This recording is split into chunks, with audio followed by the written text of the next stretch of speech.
आनंद सतगुरु साईनाथ महाराज की जय। श्री साईं सचित्र में श्री साईं बाबा जी की भिक्षावृत्ति का वर्णन इस प्रकार किया गया है। शिरडी वासियों के भाग्य की कौन कल्पना कर सकता है कि जिनके द्वार पर परम ब्रह्म भिक्षुक के रूप में खड़े रहकर पुकार करते थे, ओ माई, एक रोटी का टुकड़ा मिले और उसे प्राप्त करने के लिए अपना हाथ फैलाते थे। एक हाथ में वे सदा टम्बरेल लिए रहते तथा दूसरे में एक झोली। कुछ घरों में तो वे प्रतिदिन जाते और किसी किसी के द्वार पर केवल फेरी ही लगाते थे। वे साग, दूध या छाछ आदि पदार्थ तो टिन पाट में लेते तथा भात व रोटी अन्य सूखी वस्तुएं झोली में डाल लेते थे। बाबा की जीवा को तो कोई स्वाद में रुचि न थी, क्योंकि उन्होंने उसे अपने वश में कर लिया था। इसलिए वे भिन्न भिन्न वस्तुओं के स्वाद की चिंता क्यों करते।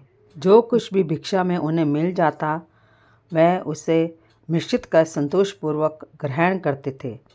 अमुक पदार्थ स्वादिष्ट है या नहीं, बाबा ने इस ओर कभी ध्यान नहीं दिया, मानो उनकी जीवा में स्वाद बोध ही ना हो। वे केवल मध्याह्न तक ही भिक्षा उपार्जन करते थे। यह कार्य बहुत अनियमित था। एक दिन तो वह छोटी सी फेरी ही लगाते तथा किसी दिन 12 बजे तक वे एकत्रित भोजन एक कुंडी में डाल देते, जहाँ कुत्ते, बिल्लियाँ, कौवे आदि स्वतंत्रतापूर्वक भोजन करते थे। बाबा ने उन्हें कभी नहीं भगाया।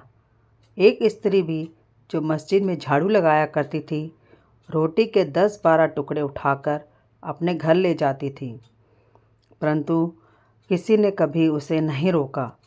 जिन्होंने स्वप्न में भी बिल्लियों और कुत्तों को कभी दुत्कार कर नहीं भगाया, वह भला निस्सहाय गरीबों को रोटी के कुछ टुकड़ों को उठाने से क्यों रोकते। ऐसे महान पुरुष का जीवन धन्य है। शिरडीवासी तो पहले पहले उन्हें केवल एक पागल ही समझते थे और वे शिरडी में इसी नाम से विख्यात भी हो गए थे।